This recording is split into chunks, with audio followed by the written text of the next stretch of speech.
I am going to start with the best movies of 2015, and I'm going to count it down. I'm going down. And the first one I'm going to mention is The Martian. This is a movie by Ridley Scott, who's been around forever, never won an Academy Award, made a movie that had what his most recent movies didn't have, a sense of fun in it.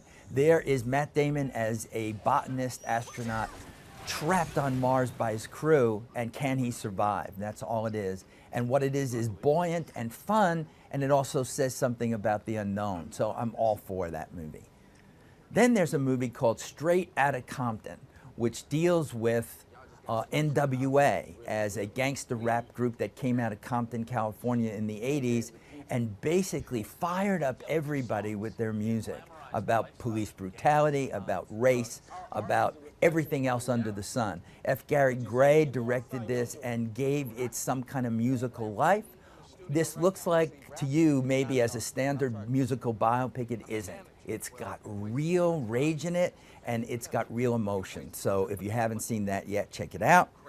And then there's Brooklyn, which to me is the year's best love story. This stars Saoirse Ronan, who I think gives one of the best performances of the year as an Irish girl in the 50s who has to leave home and come to America, to New York, and chooses not just between two men in her life, but two versions of home. What is home? Can you leave one behind and pick up at another one? What seems like a small little quiet movie is actually about something quite crucial. So I totally recommend that one. And then I'm tying these two because they're both animated movies. One is called Inside Out. It's from Pixar.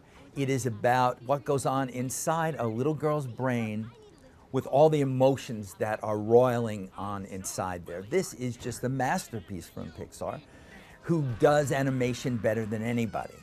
So what's the other animated movie? It's called Anomalisa. It comes from the very twisted and creative mind of Charlie Kaufman, and it's done with puppets, with stop motion. And it is about a married guy who has an affair at a hotel with Lisa, who he's never met before. David Thewlis does the voice of the man, and Jennifer Jason Leigh, who's so really great in The Hateful Eight, is doing the voice of Lisa, and she breaks your heart with it. If you could give an award for somebody just what they do with the sound of their voice, give it to Jennifer Jason Leigh. Okay, so now we're counting down to the top 5. Okay, here it is, 5. Star Wars, The Force Awakens. Here's the movie we've all been waiting for, the most anticipated movie. I had the fear that it would just be garbage. It would be an excuse to sell lunch boxes and t-shirts and toys. And instead, director J.J. Abrams captures everything we loved about the first Star Wars we saw back in 1977. We get to see Han Solo, played by Harrison Ford, and we get to see Princess Leia, played by Carrie Fisher, and we get to see Mark Hamill, you know, who is Luke Skywalker. But we get new people too. We get to see Daisy Ridley and John Boyega and Oscar Isaac play people who will take over in this new generation of Star Wars movies. And you know what? My resistance got worn down. I think it's creative, I think it's fun, and I think it's emotional. 4, I pick Carol. Carol is a lesbian love story set in the 1950s starring Cate Blanchett and Rooney Mara at a time where loving somebody that didn't fit the norm of the 50s basically could lose you, your marriage could lose you, your child could lose you, so much, and yet love was the thing that counted most. Todd Haynes directed it. As I said, Blanchett and Rooney Mara. You can't find acting better than this in a movie this year. 3, oh boy, did I love this. This is called Mad Max Fury Road, directed by George Miller, who's 70 now, who had put together a movie that everybody thought was just going to be testosterone and visionary, and it's all that, except the real hero of it is named Furiosa, and she's played by Charlize Theron. And suddenly a movie that was all about a guy becomes a visionary movie about a woman, and about a woman who fights for other women. It looks great, it sounds great, it's acted great, it's directed great. George Miller, you're the man. Okay. 2, Steve Jobs. Steve Jobs is a movie about you-know-who Steve Jobs. Michael Fassbender plays him beautifully. We get to see through Aaron Sorkin's screenplay only 3 presentations that Steve Jobs made of his products and the people that came up to him.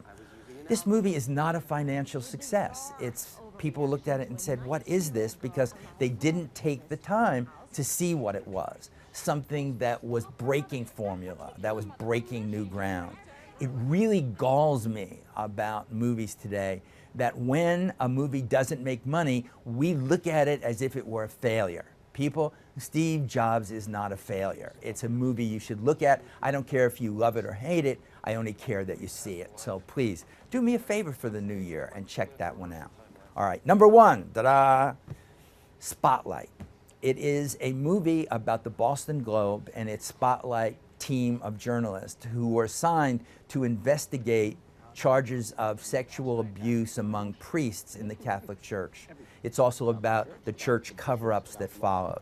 It's a huge cast. It's led by Michael Keaton as one of the editors, Mark Ruffalo as a reporter, Rachel McAdams as another reporter. It's directed by Tom McCarthy, and to me, it's about reporting. It was only 2002 that the Spotlight team at the Boston Globe won a Pulitzer Prize for their reporting. We now live in an age where that kind of time isn't given to journalists. It's too expensive to really investigate a case like this. We live in a time where the world is mostly digital and quick and for short attention spans, and this is the opposite of that. And Spotlight becomes really the only major movie of 2015 that choked me up and made me cry. It's that good. So look, there's plenty out there for you to see.